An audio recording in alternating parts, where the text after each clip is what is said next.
Welcome to this edition of the Head to Head Podcast. I'm your host, Cam McKinney, and this is episode number 169 of the podcast. And in this edition of the podcast, I'm talking about the Boston Celtics extending point guard Marcus Smart. That's right, the Celtics are going to have 4 more years of Marcus Smart, despite, for the most part, all the offseason talk that the Celtics have wanted to move on from the point guard. Well, that doesn't appear to be the case, as they have extended the 7-year veteran to a 4-year, $77 million deal. In 7 seasons, all with the Celtics, Smart has averaged 10.2 points per game, 4.2 assists per game, and has shot 37% from the field, 32% from free. Smart is also a 2-time first-team All-NBA defensive player, and this guy is a very polarizing player for Celtics fans. There is half Celtics fans who are in love with this guy,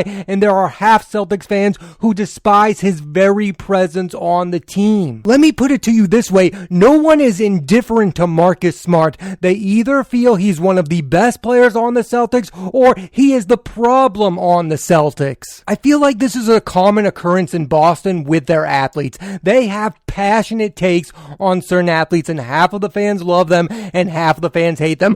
Other examples of this include Jackie Bradley Jr. For years, there were people out there saying he was worth it because how good a defensive outfielder he was, and then the other half of the fans were saying he's the worst hitter in all of baseball. Why do the Red Sox keep him on this team at all? And then for Bruins fans, you have Tuukka Rask. I mean, there are Bruins fans who some think Tuukka Rask is the best goalie in all of hockey, and then there are the other half of Bruins fans who think Tuukka Rask is the reason they have not won a Stanley Cup since 2011. What I find interesting about all 3 of those athletes is those fans will never change their minds on them. If you love Marcus Smart, you're always going to love Marcus Smart. If you loved Jackie Bradley Jr., you're always going to love Jackie Bradley Jr. And if you absolutely love Tuukka Rask, you are going to continue to love Tuukka Rask. There is no changing of the minds. So half of the Celtics fans are really excited that the Celtics are bringing Marcus Smart back for 4 more years. And then the other half of Celtics fans think this is the move that's going to hold them back. To give Marcus Smart $20 million a deal is one of the worst contracts in franchise history. That's how half of the fans view this, and the other half disagree vehemently. Smart reminds me of another former Celtic, Rajon Rondo. During his time with the Celtics, there were so many people like myself who loved Rajon Rondo. I absolutely loved him. I thought he was the best passer in all of basketball. I thought he was the one true point guard in the NBA. Like, if I want the perfect point guard, I think of Rajon Rondo. Yet there are those Celtics fans out there that think Rajon Rondo is overrated. And I understand that opinion, but again, there was nothing you could do to change the minds of those other Celtics fans. Rajon Rondo was a problem for them, even though he won a championship with the 2008 Celtics. They said things like, oh, he was only a role player on that team. The same with Kendrick Perkins. Like, those 2 guys didn't really help that team out, even though they really did. I mean, there are those people out there, and I'm on that half that believe Rajon Rondo was a spectacular point guard for the Celtics when he was on this team. I think the biggest similarity between these 2 players is both players had one thing they were absolutely great at. I think Rajon Rondo was a great passer, and I think Marcus Smart is a great defender. But the problem is they have big weaknesses, which is their jump shot, and for both of them, it will never improve to the point where it will be consistent. There will always be a weakness to Marcus Smart's game, the same way there was always a massive weakness to the game of Rajon Rondo. Now, they can have flashes. I mean, we've all heard of playoff Rondo. When the postseason comes, Rajon Rondo plays like an elite point guard, but that doesn't happen enough to make him one of the very best point guards in all of basketball. And the same for Marcus Smart when it comes to his shooting. Again, he's only 32% from free-point range, but there are games where he is on fire from free, but that will never become the normal. Like, Marcus Smart is never going to become a great shooter. Ben Simmons has that same problem with the Sixers. Ben Simmons is a very elite passer. He's a very elite defender, but he will never be a consistent jump shot maker. The same way Rondo never was, and the same way right now Marcus Smart isn't. But the way I kind of view that thing is when you have those other star players who do those things that those guys don't. Like, think about Rondo. Rondo was the best passing point guard on a team that had Kevin Garnett, Ray Allen, and Paul Pierce. You needed a passing point guard. Rajon Rondo had a skill set that none of the other Celtics had on that team. That's why he was the perfect fit. Marcus Smart is an elite defender. He can guard point guards. He can guard forwards. He is something on this team that the other players are not. You already have Jason Tatum who can do all the scoring. You already have Jaylen Brown who can do all the scoring. It's this idea that not every player on the basketball team has to be great at everything. Marcus Smart is a great defender. He is not a great scorer, and I think that's okay. It's the same way people defended Jackie Bradley Jr. He was a great defensive outfielder, but they were able to keep him because they had other outfielders producing offensively. They had Mookie Betts. They had Andrew Benintendi. Those guys were putting up numbers. So you could just say to Jackie Bradley Jr., I don't need you to produce offensively. I just need you to catch the baseball and occasionally make a spectacular play. I know one of the biggest arguments for Celtics fans is that Marcus Smart is overpaid. They look at that contract and it says a max extension. Well, what it really is Marcus Smart is making $20 million a year. Is Marcus Smart worth $20 million a year? Well, here's another way to look at it. That sounds like a big number. Lonzo Ball just signed for over $20 million a year for the Chicago Bulls. Lonzo Ball, for his career, has been wildly inconsistent, and I think you can make the argument that last year was his only decent year in the NBA, and he is now making over $20 million a year. DeMar DeRozan, a player who I think is overrated, is also being paid over $20 million by the Chicago Bulls. And the last name I'll bring up is Spencer Dinwiddie, who is a really good scoring point guard, is also making $20 million a year. Those are all players who I think are less effective than Marcus Smart. I would pick Marcus Smart on my team over all three of those players. The reality of the situation is if you have a half-decent NBA player, he is going to get wildly overpaid. One of the reasons I like this deal because it's going to give Marcus Smart a chance to play a definitive role on this basketball team. For the first time since becoming a Celtic, he is going to presumably get a chance to be the starting point guard, where in years past he's played behind guys like Kemba Walker, like Kyrie Irving, and like Isaiah Thomas. Now Marcus Smart is getting the chance to be the point guard on the team, and maybe if he's the point guard and not the shooting guard or whatever, he's not going to take shots away from Jason Tatum and Jaylen Brown. If next year Marcus Smart averages double-digit points, averages around 7 to 8 assists a game, and plays elite defense, this deal will be worth it for the Boston Celtics, because right now they do have a hole at that point guard position, and I think Marcus Smart is the guy who can fill that role, and certainly they believe so too, or they would not have given him a 4-year, $77 million extension. I also understand the argument against Marcus Smart taking so many free-point shots, especially due to the fact that he shoots 32% for his career,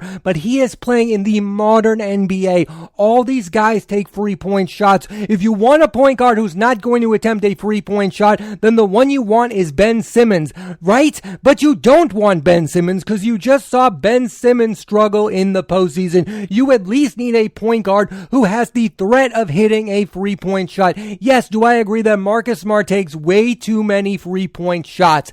Absolutely. I do believe he will now take less free-point shots if you give him the role of point guard. He has never been given the chance to be this team's point guard. He has always played behind guys who are score-first point guards like Kyrie, like Isaiah, and like Kemba. So I am willing to give Marcus Smart the chance to be the starting point guard on this team. If he can be a pass-first guy who can play elite defense and score when needed, then I think this can work out, and I hope that Ime Udoka makes it so that each and every night Jason Tatum and Jaylen Brown get more shots than Marcus Smart. That is the real problem here. Marcus Smart was being allowed to take more shots on certain nights than both of their star players. That can never happen again, or this will never work out. That's the reality. I want Marcus Smart on this team, but I do not want him taking more shots than Jason Tatum and Jaylen Brown. And that shouldn't even have to be said, but after last year, it is the reality. I think another problem for Celtics fans in this contract is Marcus Smart is not coming off of his best year in the NBA. NBA. Yes, he scored the most points in his career, but I think last year he kind of played lackluster defense. So if he can get back to that guy who was an elite defender 2 to 3 years ago, then this deal will work. I was not the biggest fan of Marcus Smart last year. Again, he was injured at times, and I think offensively he had to score more last year because Kemba Walker was not there, and when he was there, he wasn't reliable. Well, now this year, they will have a reliable third option in Dennis Schroeder. They'll also have Josh Richardson, so maybe Marcus Smart will not have to carry as much as the load offensively next year. The other way I look at this deal is, as long as Jason Tatum and Jaylen Brown want to play with Marcus Smart, I am fine with him being on the team. But if they look at him as a problem, then he should not be on the team. And Jason Tatum tweeted his support of this deal. So as long as Jason Tatum, the best player on the Boston Celtics, wants to play with Marcus Smart, then I think it's worth keeping Marcus Smart around. You want to make your star players happy. You want to keep them in Boston because things have not worked out with star players recently with the Celtics. It didn't end well with Kyrie. It didn't end well with Isaiah Thomas, even though you moved on from him with Kyrie, and it didn't end well with Kemba Walker.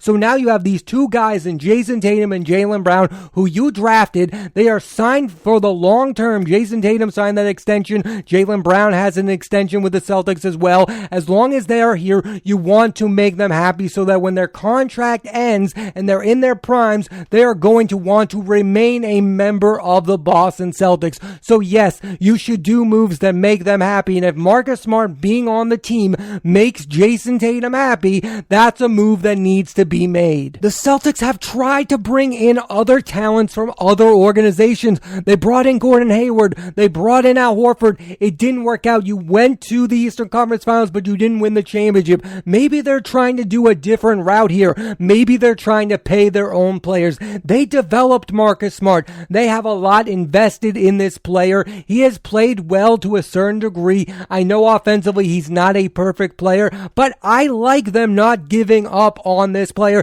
He is still only 27 years old, and I do not think he was the biggest problem with the Boston Celtics last year. I'll reiterate my thoughts that I've said on a ton of these podcasts recently. I do not think the starting core of the Celtics is the problem. I don't think Marcus Smart is the problem. I don't think Tatum is the problem, and I don't think Jaylen Brown is the problem. The problem for last year's Celtics team is their bench was so inexperienced. Now they have veterans on that bench. You have Schroeder, you have Josh Richardson, you have Al Horford, you have Moses Brown. You now have a deep bench. You also have Enes Kanter, Peyton Pritchard, Aaron Nesmith. Now all of a sudden they are a deep team who has experience. I think the biggest difference between the Celtics team they have now and the one from last year is going into this year, night from night, you will know what you are going to get from each and every player. Last year, there were too many wild cards on the Celtics bench. Now you know what you are going to get from Dennis Schroeder. You know what you're going to get from Josh Richardson. You know what you're going to get from Enes Kanter, Al Horford. Those are reliable veteran players. And from the starting unit,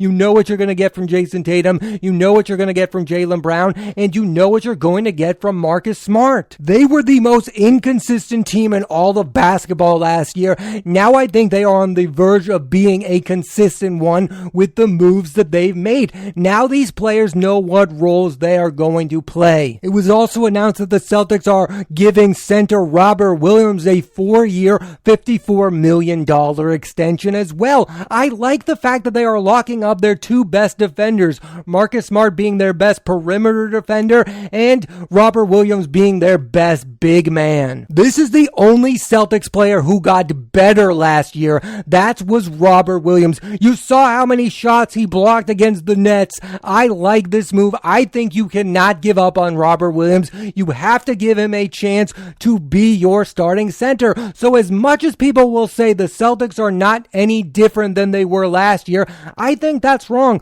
Going into this year, you will have a new starting point guard in Marcus Smart, and Robert Williams will be your starting center. That is two positions that were not filled last year properly. For the most part, I like these moves made by the Celtics and Brad Stevens. I liked what he's done with the roster.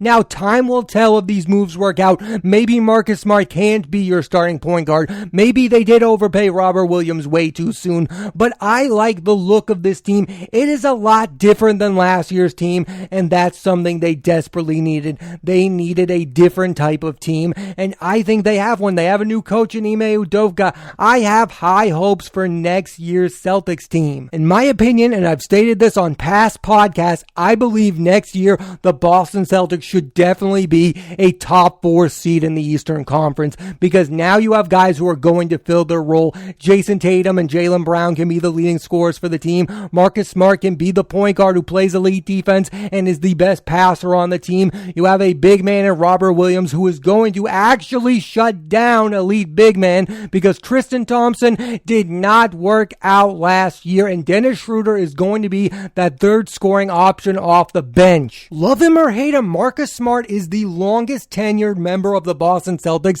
and he's here to stay. It's really weird that half of all Celtics fans are really happy and the other half is miserable. I think the ones that are miserable are saying there hasn't been enough change on this team. And my biggest argument to that is, what moves did you want the Celtics to make? I mean, what realistic moves were out there? Moving on from Marcus Smart so you could then overpay Lonzo Ball, I don't think is the answer, and I don't think that's what Jason Tatum and Jaylen Brown would have wanted.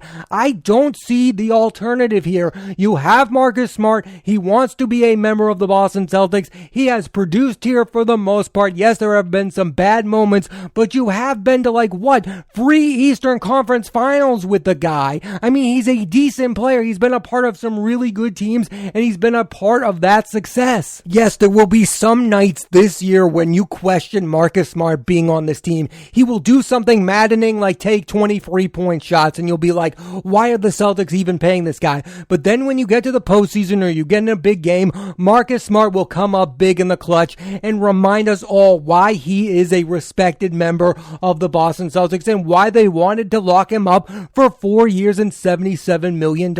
I know that sounds like a big number. There are so many players in the NBA right now getting overpaid who are far worse than Marcus Smart. And I understand fans' frustrations with this idea that Marcus Smart is not willing to be a role player. I think that is part of the reality, but under this new contract, I think he's going to be their starting point guard. He is going to have a bigger role than a role player, and as long as he's not taking shots away from Jason Tatum and Jaylen Brown, I'm going to be a happy camper about it. I like Marcus Smart. I like him on the team. I think he is the best defender on the team. Even though last year he didn't show it, I think he's going to get back to that elite defense. It's also understandable not to be excited about a team re-signing guys they already had in Marcus Smart and Robert Williams. What Celtics fans really want is Dame Lillard to walk through that door, or for Bradley Beal to walk through that door. Well, right now, those guys are not walking through that door. Marcus Smart is, Robert Williams is, and I think that's okay for where the Celtics are right now. I think they're going to be a very competitive team next year. They're not going to be a championship caliber team, and even if they brought in one of those superstar players, there's no guarantee that that would happen. I mean, they've already done it. They brought in Gordon Hayward. They brought in Kyrie. It didn't work out. So this idea that you're just going to keep chasing the next star player until you win a championship, I think that's insanity. This new route of re-signing our guys, hoping Jason Tatum and Jaylen Brown take that next step to be top 10 players in the NBA, I think that's the way to go right now. I think that's way more realistic. Keep your core together and hope they get back on track, and if they don't, I do think you could blow this team up. No matter what ends up happening, there will always be those fans who love Marcus Smart and those ones who despise Marcus Smart. He is the most polarizing member of the Boston Celtics, maybe the most polarizing player ever in franchise history. Again, I would put him up with Rajon Rondo. I'm a fan of Marcus Smart, and I hope he gets back on track. Last year was a frustrating one for him, but hopefully with this new contract, he plays like the Marcus Smart of old. I'm happy he's a member of the Boston Celtics. I would also just love to see this guy win the NBA Finals with the Celtics. I mean, Marcus Smart has been a part of so many incarnations of this team. He was with the Isaiah Thomas-led Celtics that overachieved. He was with the Kyrie Irving teams that underachieved, and he was with the Kemba Walker teams that almost made it to the NBA Finals but kind of underachieved. Like, I really want to see Marcus Smart get an NBA championship as a member of the Boston Celtics and put up banner 19. Thanks for listening to this edition of the Head to Head Podcast. I'm Cam McKinney, and there'll be a new episode of the podcast every Monday on Apple Podcasts and Spotify, so please rate, review, and subscribe.